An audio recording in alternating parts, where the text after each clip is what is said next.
Ole ki pam ta me yen tu jing ka yong devotion inang kai ta vin tu jing ka devotion na kai na wa chun pakai Yesu Krista hung ki ding hi gu thima hung de hi poi thang phong ta sum kon hin mu da van til pi pui ogin to hung de he ti in sei da bne hi so teng ta le pakai Yesu Krista ne thi sa ho chu hichini la chun van ga ma du thung pan de hi ben tu ami a thi le van ga ma thung pai poi ti ho na iseu hi Krista hung ki ding ingao hi ti cho in a seven chu teng ta le mi he min dei than the na khat bo in ei ben chon se de bol liu jong le ei mo ho decision angai jin satan in jong ei mo ho phal na lo win chon se ei bor sa pu ve pathen in jong ei ho phal na lo win thil phai bor sa the pu ve chi chu i seven e hon inu le pa ding jong i ke than the pu ve na choi ke thang the lo hi i pen na ding mun i pen na ding hospital ilim le mel jong i ke than the wa hi pu ilung oi me di wa hi inu le pa hausa ha vai cha ha hoi lo ha ke lo inu le pa chu za ding thu ngai ding ai jing e hon i ke than the wa hi pu pathen thil pe ye chun cha te ho jong nu le pa hin lai sia ju ke yong cha te ka hin kanu le ka pa chunga kalung thaya kanu le ka pa thu ka ngaya chon dan bang ta ka chon di he di chu cham cha jing ka ne se bi le he tu vain jong jing ka sang in tam zo vin ka ke pa le jing en jing ka hung ke khom lo ho tu a hung ke khom ho a thai in ka ke pa na chung chi wa kan se ki ne he ole tu ni khuwa i se diu a hi le thagau theng chu i pi ya ana to ai pi ham pa se chu ngai dam hi ding tai tom chu chap tai tom jong ngai dam hi ding thagau tai tom chu ngai dam hi lo de ti khat o ma he che chu i pi ham ti inazil khom di o hen nalung thim tau win jong taw na nei pu min hi ngai win ti hi ka sei no ma he yewa conductor pa na sei bangin tua sermon tabang i sei diu pung som la ni chan ham na som la ni lo kan gon dan chu som la ni a ko na pung khat chan chu subject khat pung hara ko na pung ni chan subject khat pung ni a ko na pung thum chan subject khat chutal ani ke hon dingo ni tha pung gu ba ke par ki pung gu ma ko pung se gi ilal nai lo wa hi le pung se ya ko pung ge khat subject ga tu chung ka hong he hobu mi pi le khusung mi ten pathian thon na satai khan to na diwan ki mang chau te ta pan kan lao hi tom ngai ten tu ni pathian ni hin na na chuna pathian ni kho hin za tu yin kan lai sa ben to ni chol do ni the hung lo ngati ama thu jeng bo gel na di ai tiu lo ha na thil dang i ma gel da hen ama thu jeng bo gel na di ti pon sop ni yong hi lo ai chuna ai lo le bayar kai ni yong hi lo lo tho ni yong hi lo pathian na ding kemong te tu ni na chu tia chu pakai mina ka hin tip nei ve o ole tu ni suna kan sei nom chu jawa ka sei thagau theng ki ti chui ta bang ham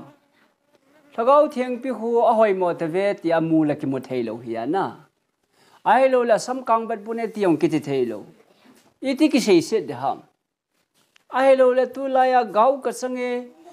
thagau ka change tia lama peng ho khu i sei si do ho hi ta dem cho khu hi ta le chu ngai dam mi chan ta lo diu hi ai ho hi i sei si jiu hi ya na banga kal akili loi na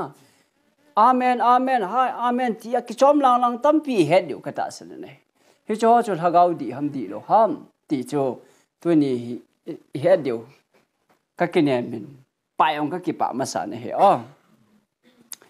ole bible chang na simotivin ka sim chai ting ta le ka loi nu yong la kha hin sa pi ki dingen ka hin te mi ke ma pha da na ama la sa ding ne ke gong en tin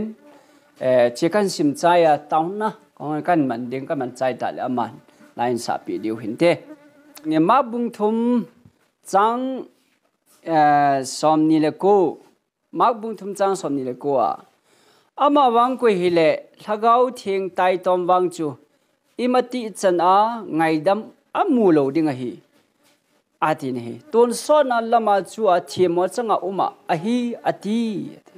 thagau thing tai tom wang chu ai ti a ngai dam chang lo hel de hi ti chu van gam kai lo ding ti na hi ta na hi na pathen ya thui sim nau pathe bo be lang pathen nga ke thopi na thum ki nge o kapat heng tu ni khoa na sa ten ka het di wani koi pi o chilhagau thieng tai tom chu ngai dam chang lo de heti hi hepa lung se ta in het thiam the ne ke chin sat nei pe di win ka tho me na hi pakai na sa ten lam di thu ta ka het the ne di win kalung ko do nei hon pi win nang ma hung ki choi sangin lang hilai khom wi ho bu mi pi te ho kel ngoi ten ka o he we di chu nangin hin het sa ding ka taw na hi na sa kai mau ne mang chadingen e hu hing pu pakai yesu men ka taw na he amen ola tuon kai nei pi chu la sadingen ama na ko taw ti ve dan nai piu pa pathen thang ban han lang pakai na dan thu ka lunga nei ji pi in ti kan sa de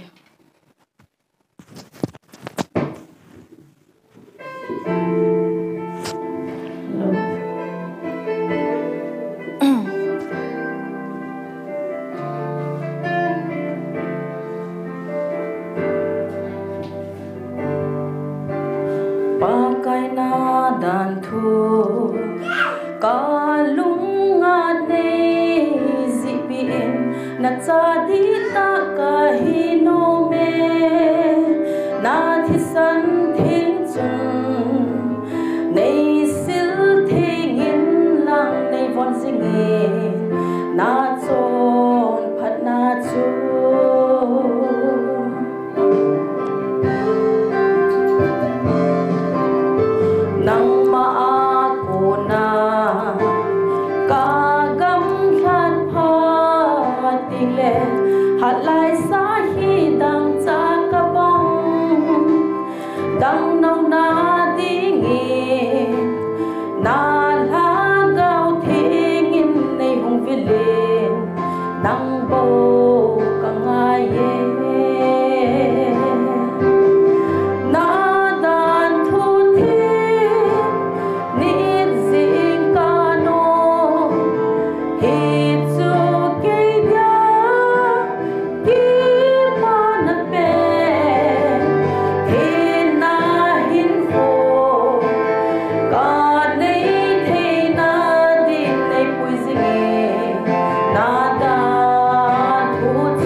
cái bảo men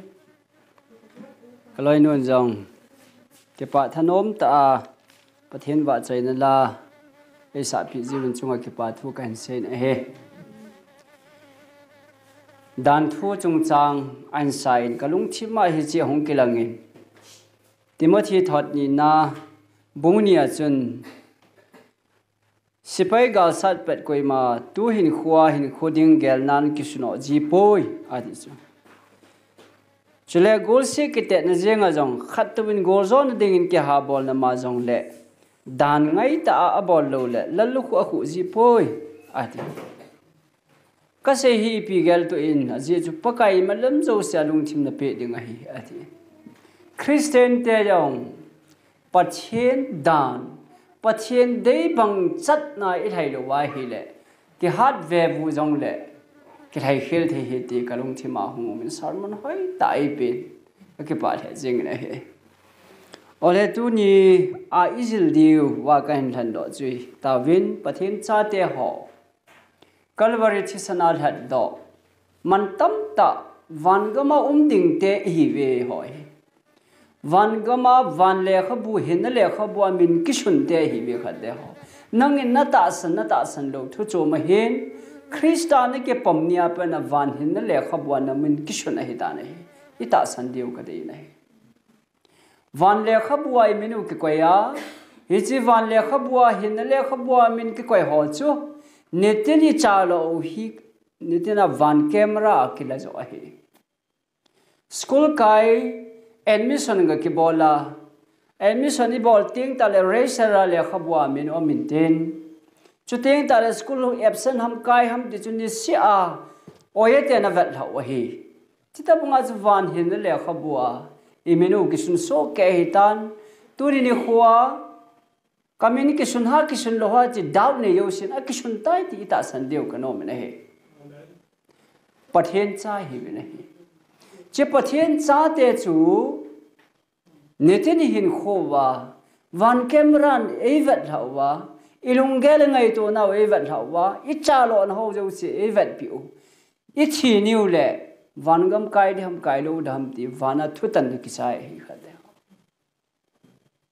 football pe ho ta bang vat sat nan football ki pe lai ta le khun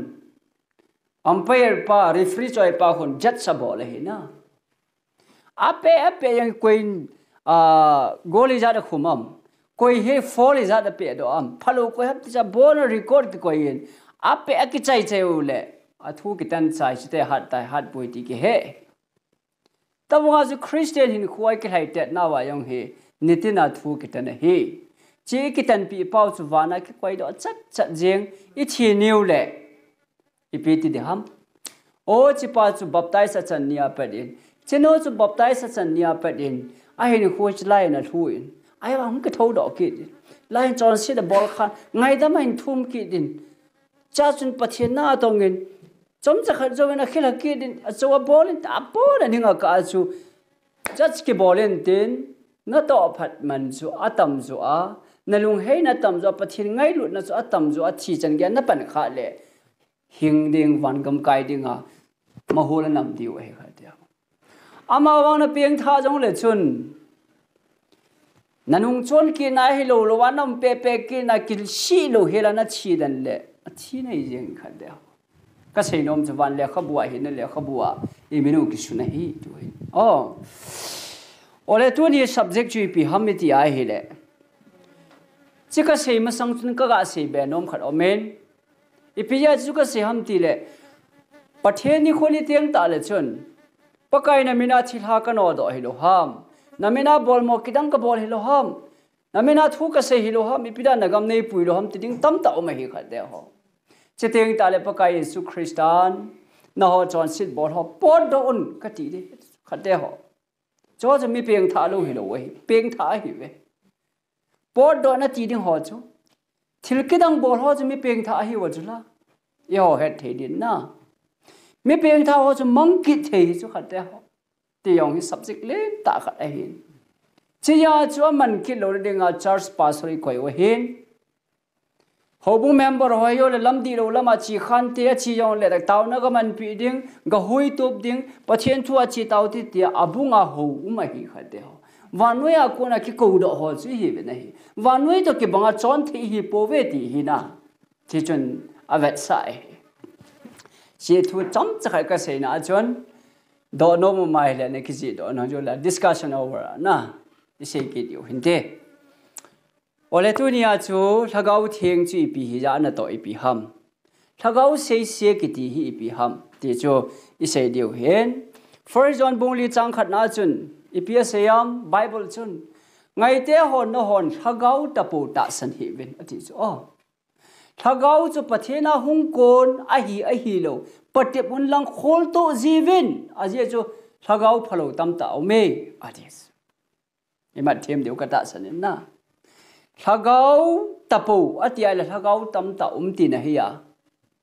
thagau ho chu mo ta san hi win lang khol to win ati hi first John bungli chang khat na chu sima hi le e ho duty homework ai ki pi wa hi thagau ho chu mo ta san i kholu win ati le I kholu nga ya hi ho bung mi pi ten lam kai hon mi no mi po hon khang dong te hon thagau di chi pi ya ta I kholu ngai ta ne hi na ai chu thagau di chu sei se chu ngai dam hello di he ti le chu het do te ngai ta le ya chu FSC bung li chang som thum la khal chu ni pi se yam ti le thagau chu lung phat mo sa hi win ati ki ta chu na mahol na kinam naw thagau chu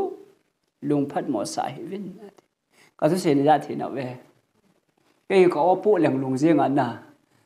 hoi tan kam kali win nin ve win nang hoi tan ngai u din phat chom pi u te thagau thieng hi lung phat mo sa the hi ti chu ki che ne thagau thieng hi no the hi e dal ha the u hi chme na thagau thieng ni pida e dal ha the u ha athui ngai lo pha le e dal ha diu chu athu se chu inun lo wa le no ji jam do ji ta chu thagau thieng ni pi lo teng u le chon se na ki gel ta lo na inom no mai ko ki mang he ta chu hiya chu bible chi ni pi se yam tia hi le Matthew bung sagi chang sagi na ho Luke bung som la khat chang som la khat som na thum si mai le thagau thieng chu ki thu mun ati hi hate ho bible in thil da ho hi thum ding ati pu na hi thomun ki pedin hi ve ki win ki hon pedin hi ve tia ki sei pa ko gari kal in mun thomun ti na hi lo chu khat te ho thomun ati pen pa ko thagau thieng thomun ati na hi chu tua in le lo sumla pai nei le go ho hi pathian hi ngai lut a hin aman a chapa chang khat bon I lo hela hin pe ta ule cho chu e pi sa hu chu khat te ho ka thu na ngai wa ka se na bol wa hi le wana bang kot ka hon pi dingo phat thei bo na ka tu suna ka sun la pi din hi ve na ho sat di wa he ti chu me bible hen ama wang choi thum lo wai nei theu hi cho pathian lungi to po wa hi le thum lo wa jong ta sa phat thei bo na hi nei theu chu ai wang thum te ding a pathian nei pi u chi pi ham thagau thieng chu thum un ti so bible chang hi anasim da uti ve che lu bung som la khat chang som la khat a konin simute sim ka te chulana la wa koi pen hi vem mi pa ya chapan chang tha thum le song pe dinga ai lo le nga thum le nga thum le nga khela gul pe dinga ai lo le a tu ye thum le ip pe dinga ye chna hot bon migilo hi wana cha teu thil pha pe ji na he du le hi chi sang a chun gam chenga wana pa chun a henga thum te chu chang tha pi lo de ha ma ti lo bu chu a henga thum te chu thagau thieng a pi lo ding ham a thi chu thagau thieng chu thu mu na ti bo chu ya tu nia thagau thieng chu ta bong hi ya an na to chu ta bong ham ti chu ini ki la diu wa ka de he ole chi thagau thieng poi mo ma man chun lai sim teng we on le pakai thagau thieng ne hin sol pi in thagau thieng zau lo in kom hung thung zo pom ka te ki ti chna apoi a poi moi apoi mo na chung chon ai chon thagau tam ta ki re hi original am le duplicate am me ti dau chu duplicate am thele original hi chu thil zo si hi chini so ke Christian jong adi lo me hi thagau thieng ge tiu yong hi het thim thelo dinga a thlem yong tam pi mai na het ta bonga tu nya thagau hi izil diu he ole thagau di ta zo hung teng le ipi ti di tam oh iti het diu ham thagau di ta chu iti patip diu ham chi thagau di ta hi chiwang a thlem he ti chu tu nya ho bu mi pi ten i het o nga ya ai chu i pau pathin thu hi na thagau di ta het thene di wen zon bong som la thom tu nya azil dong izil tho di win ka dei na he na zil di het nga pida sermon la ya thu ki se ji ham ti le pathin thu het na di wa ki se ji hin het te di na go win na zon bong som le go chang som la thum chu thagau di ta thu an se oh hin shiming ka de yon bong som le go chang som la thum thagau di ta cho hung teng wang le thagau di ta cho hung teng wang le ati cho thagau di ta ati thele thagau di lo umai chu thagau di ta cho hung teng wang le ama chun thu ta lam zo sia na ho na pui hoi ding wa hi amen che thagau di ta cho hung teng le thu ta lam zo sia thu ta na hin pui diu he chu thagau di cho hung teng le banga na kal diu ti hi lo chu khat de ho na ki chop deu na kili diu ti hi lo pi chu eps ya tu chu thagau di ta hung teng le thu ta na hin pui lu diu hi thu zo wa na pui diu hi lo ven na ipia thu ta thagau di ta chu thu ta na hin pui lu diu hi ati ole so pi te tu nia thu ta ki ti hi pi jo hi te dem thu ta chong chu ga khol khit nga hi ta chu na ga sim do khom te thu ta chu zon bon som le se gi chang som le se gi chu sim te sim khom te kanung hin zui bin lang che he thu ta he the ne vin 1 2 3 thu ta chun amo ho hi su the ngin nang ma thu chu thu ta hi pathen thang ba man ta han thu ta ki ti hi chi pathen thu hi he ti chu nang ma thu chu thu ta hi ati hi ya chu thagau di ta cho hung teng ta le pathen thu se ya hi na hin pui lu di wa hi ti nai chu amen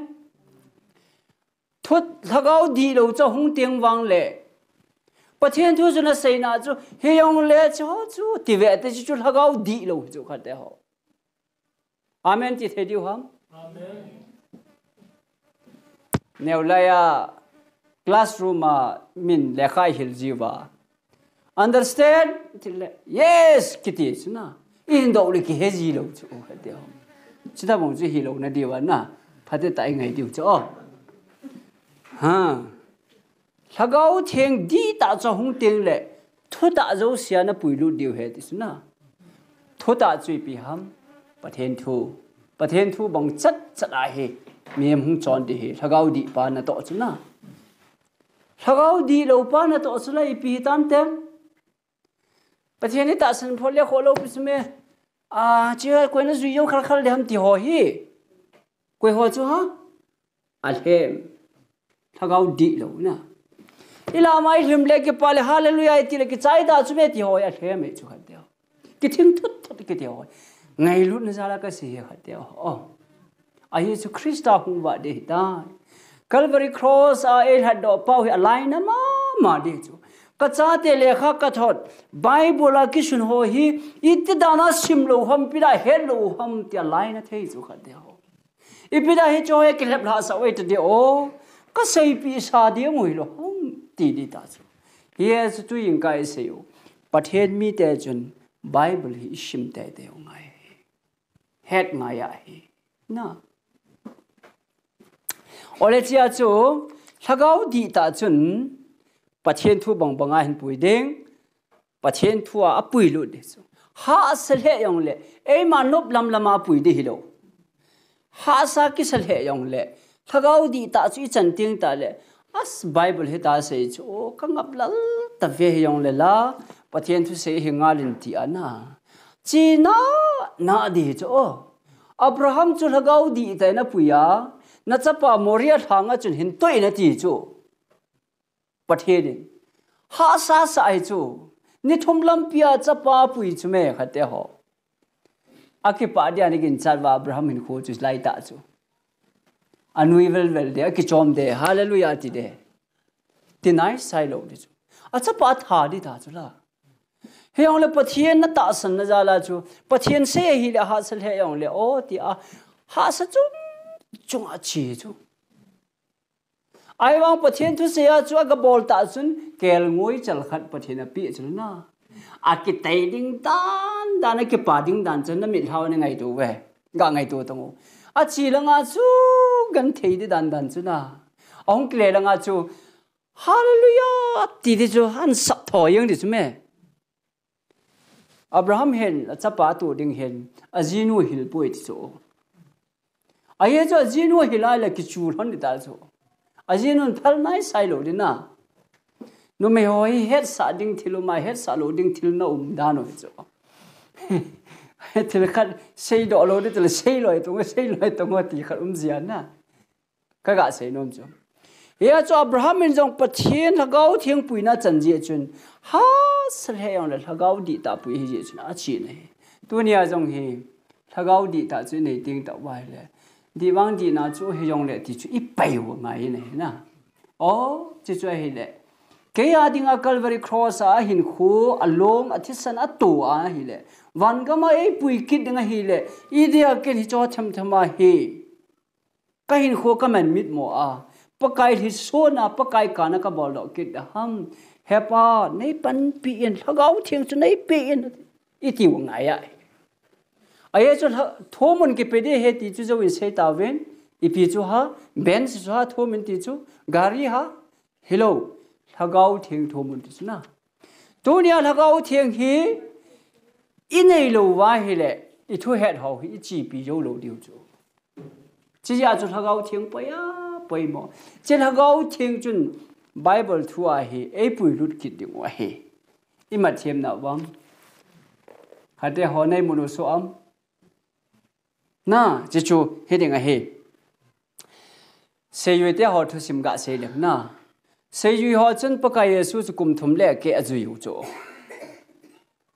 pa ka yesu in ka na khuwa tui si chu leng pi tu yesu sa yong a he do amu tui chunga lama zo jong amu chang tha phat thia bua mi sam a hop jong amu mi dam lo ho mi cho ho su dam a bo na mu su ke pa ka yesu yong phat ta san u cho se ri ho hin ai wang a thagau thiang a chan lo je wa chu pa ka yesu a sei le bu da chu petel yong a sei le chu la na nu mai khare ki sa le ka he phapu ti chu ai wang a chu sei ri te ho chu Pentecost ni a thagau thiang a hung kum ta pha na chu na han san na ne ven na pathian thu chu za chat pi te lo wa chi pi ngam nan ne u me kha te ho tunia jong hi e hon pathian thu I het kham ho hi thagau thiang I nei lo wa hi le I din pi ngam jo lo deu I din pi jo lo wa hi le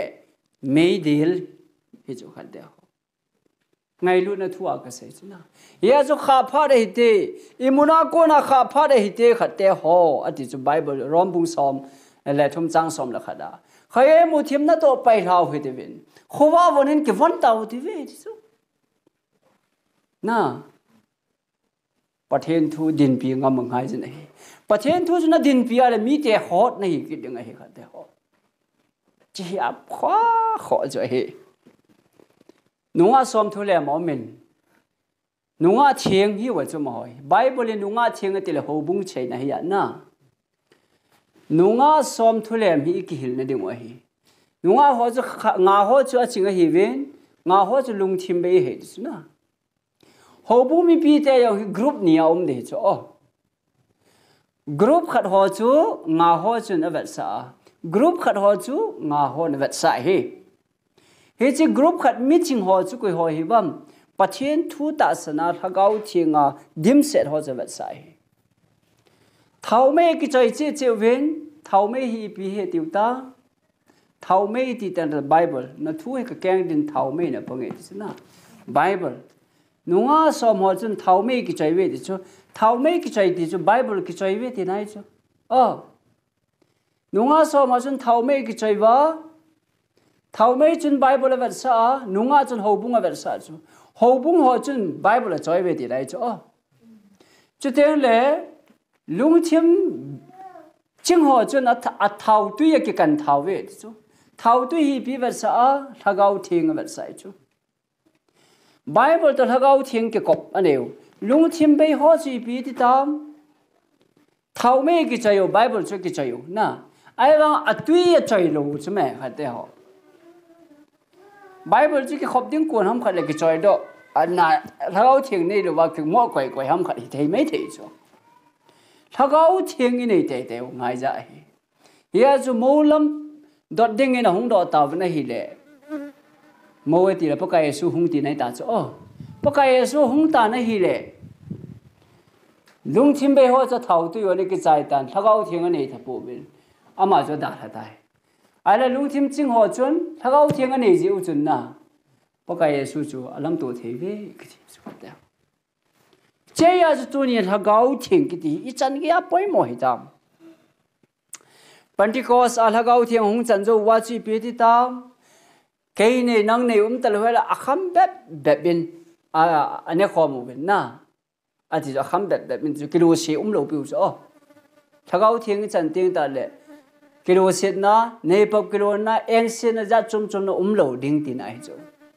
che thagau thiang cho hung chan pha du chun ti lai na se lep ho jo se lep ta pu vi pitalin jong kapakai Krista chu atung lang ana khat beu hi tun wang ke chu abung bulang nei khen be tawin te chingam lewa hung pang ta suna ya chu lagau thing hi chan tiang ule pakai thu idin pi ngam diu iketa diu thi chan gen ta sanin omin ati chu ibol ro diu ti nai chu ya chu lagau thiang pai mo ma jeng ai ole chi chu tunia chamcha ijil diwa ka dei chu hi ya chu lagau thiang di ta chun Pathian thu bang banga hin pui lut de hi che pathian thu pa chu zui de hi la de hi pom de he ti ding thagau thiang lo pa chun dina chu me yong le ati de hi iti pau chu itam se yong le asa hu tui la yong la tam tai ne le aki mi an le ki ti kha omen na el thada iga se yu chu hi thagau thapo ta san hi ben ati hi ole a chai na dingin thagau se chi pi hitam tile pa patheni se jong la ngai dam ne ke chantan paka Yesu Krista se jong le paka Yesu ngai dam chan na lain he pa amo hi ngai damin amo bol khelo he lo he ti chuna thagau se ki ti pi tin tam tile tunia nang in thil khat na gu ding kon teng ta le thagau gi lo pa chun gu tang khat ve to yong so kho lo pi chu me bol da ti chu ai mang thagau thiang chun na tu khu la nga hi na bol hi o pathena phal poi ta all chan hin sei be ta na thagau thiang chun thil se boarding kon se la khun nan het sau chu la nga hi bol hi ta chu phalo chu ati jing ke chu pathen thu da ke to he chu na he chin hin sei pa chu na sa lo wa na bol te ya na bol te ya na chi pi le ngai dam chang ta lo ding ti na hi khat da chi chu thagau thing sei ki ti ai thagau thu sei i ya sep lo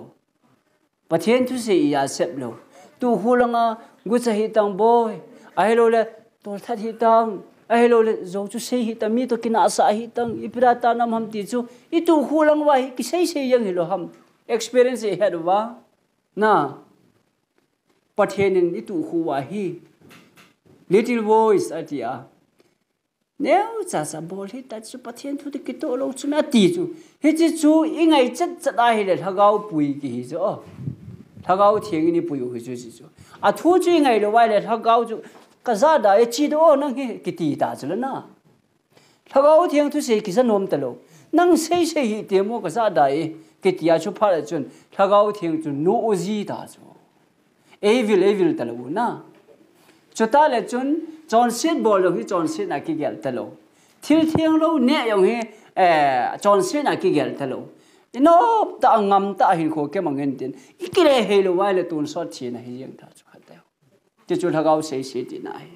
banga kal le ke chom lang lang ho sei shit kho hi pu na hi thagau thiang chun boy he tin chono chu ti o dia he lo ai te chu tu nia chom cha ka hin sei do nom cha hin tampi sei ding jong nan te hi jong le thagau sei sei ki ti chu pathian thu to ki tu lo wa chon dinga ko pa nong izuya pathian thu to ki tu a chon dinga he sa pa idon da a hele chu thagau thiang sei sei ki hi nu me yong chu i hela anup mong lo wai la khat ve le ki da thai da chu ki nu he da chu ki da tha a changa kyum sa da chu chiteng ta le chun iti ki si yong le ki chi lo khat ji ha chu ya chu thagau thiang hin nu the da tha the wi chu thagau thiang ina da tha ho mong chu lung chim phat jong kan thei ta lo na John set in ko bol ma da thanom nai chi chu hen tin isen ho pacheni bon cha din phathe bo pi daw han ole ka chen ding in the khat tu nia isei di wa topic ka dei than chu discussion group ana hen phung dong ka te thot hong lui chu pi ya thot hong thai pi ham ai chu I dei mo na lai ju thot hong lui he ki ti ta na I dei na lai thimu chu la thot hong lui he jong la ki la khat chu chu hil che deu ka no men na khat na ani na chun ti lai chu thot hong lui ya chu min dan thu wanga them changa he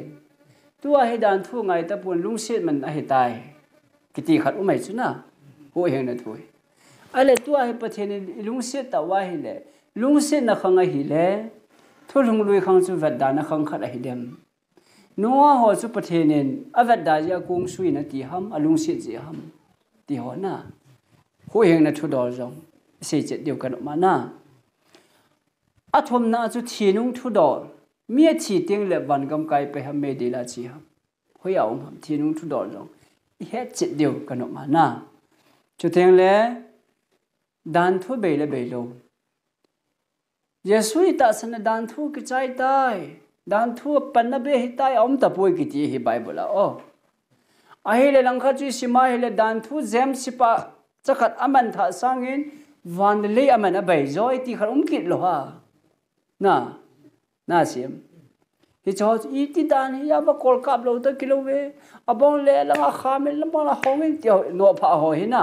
sei the dan na sei diu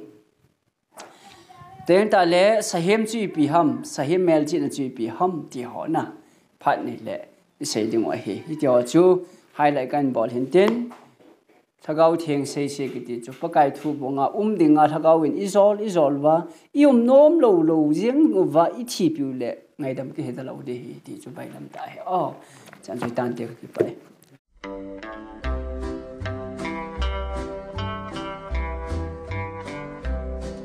This world is not my home.